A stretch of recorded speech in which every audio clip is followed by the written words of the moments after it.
What makes Everest so instructive isn't the extremity of the environment. It's how familiar the decision dynamics are. Because if you strip away the altitude, you're left with something many of us recognize: pressure, commitment, incomplete information, and decisions that have to be made without guarantees on what happens next. You're listening to The Uncertainty Edge, the show about the art and science of moving forward when the path isn't clear. I'm your host, Sam Sivarajan. Each episode, I sit down with leaders, advisors, and thinkers to explore how they navigate uncertainty, make better decisions, and stay focused in a world that rarely cooperates. Together, we'll look for the clarity hidden inside uncertainty.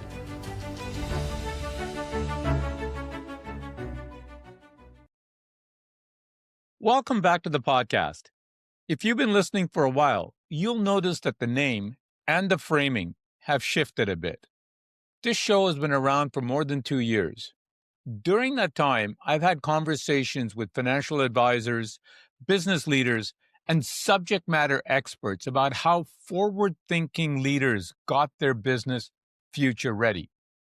What's changed for me isn't who I've been talking to. It's what's become impossible to ignore underneath those conversations. Whether I'm speaking with financial advisors, business leaders, or subject matter experts, the same tension kept surfacing. Not what comes next, but how do I decide now when I don't have certainty and waiting feels risky? That question kept surfacing outside of the podcast, in boardroom meetings, in advisory conversations, in moments where the data was incomplete, but the responsibility was still very real. That's what this evolution of the podcast reflects. This is the Uncertainty Edge podcast, a show about decisions that matter, where the stakes are real, certainty is impossible, and judgment is more than simply being right or wrong. I'm Sam Sivarajan, and I want to start this next chapter with a decision context that's been studied more than almost any other, not just because it's dramatic, but because it's revealing. Mount Everest, 1996. In May of 1996, 4 groups of climbers, 33 in total, were attempting to summit Mount Everest. These were not amateurs. The guides were experienced. The climbers had trained for years. The systems were in place. The risks were known. And yet, as summit day approached, conditions began to shift.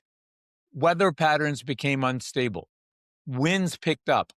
Visibility deteriorated. Warnings had circulated, but not in a way that stopped forward momentum. The summit was close enough to justify continuing. Turning back felt like wasted effort. Waiting felt like a lost opportunity. Progress itself became reassuring. Then, a massive storm hit. Winds became extreme, temperatures dropped sharply, and navigation became almost impossible.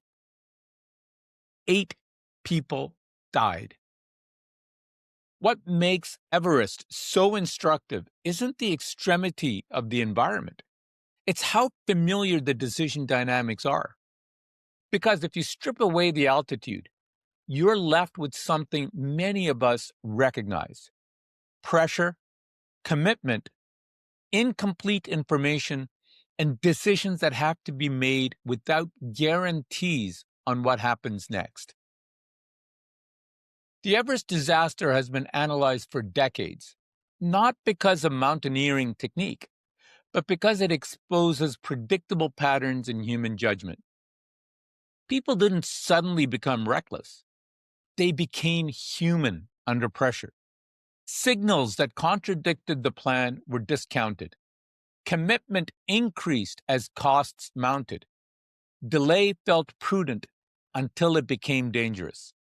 Action felt decisive until it became irreversible. None of this required bad intent or incompetence. It emerged from capable people operating in conditions where uncertainty overwhelmed structure. Everest didn't create those dynamics. It simply revealed what happens when people lack a shared way of thinking through decisions when pressures rise.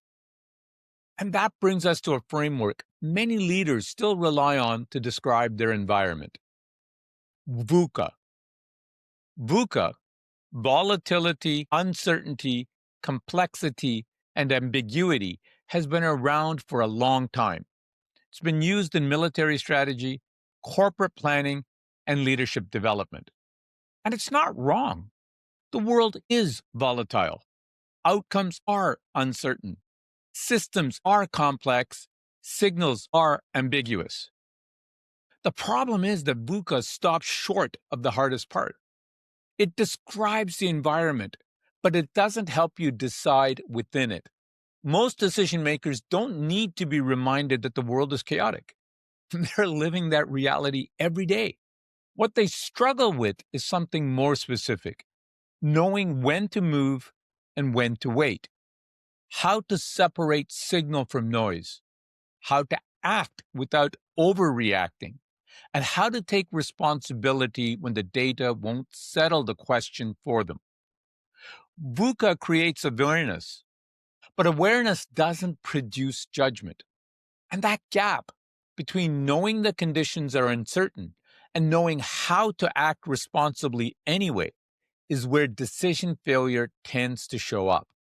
When certainty isn't available, decisions often break down in one of two ways. Either people move with haste, rushing in too quickly, acting to relieve discomfort rather than to improve outcomes, or they hesitate too long, waiting for clarity and certainty that never fully arrives. Both responses might feel responsible in the moment, but both can be costly. On Everest, some climbers continued upward because stopping felt like failure. Others delayed key calls because turning back felt premature.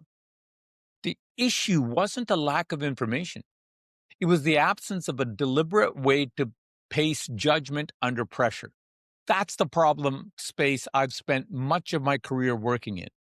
Not prediction, not strategy decks, but how people actually decide when the stakes are real and certainty isn't an option. That's where my EDGE framework comes in. Not as a model you're meant to follow mechanically, and not as a promise of better outcomes. It's better understood as a rhythm, a way of slowing thinking down without stopping action. At its core, it's about establishing what actually matters, diagnosing what's signal and what's noise, acting deliberately rather than reactively, and staying adaptive without panicking or locking in too early. The value isn't in the labels. It's in creating enough structure so that judgment doesn't collapse under pressure. It's the kind of structure that was missing on Everest. Not because people didn't care, but because the environment overwhelmed their ability to think clearly together.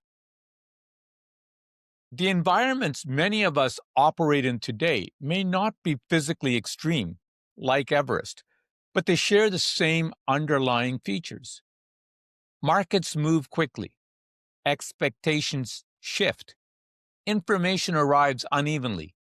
Decisions cascade, but accountability remains real.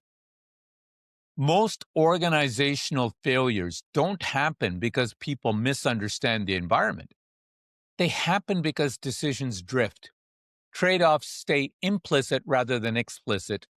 Responsibility blurs, and action becomes reactive. VUCA tells you where you are.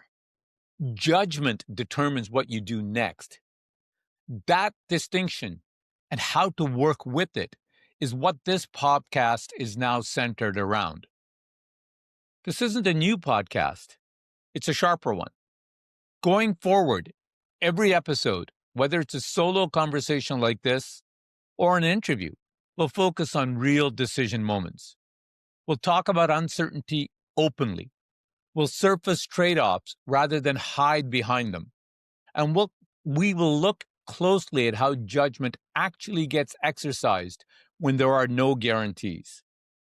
Not success stories, not predictions, and not generic leadership advice.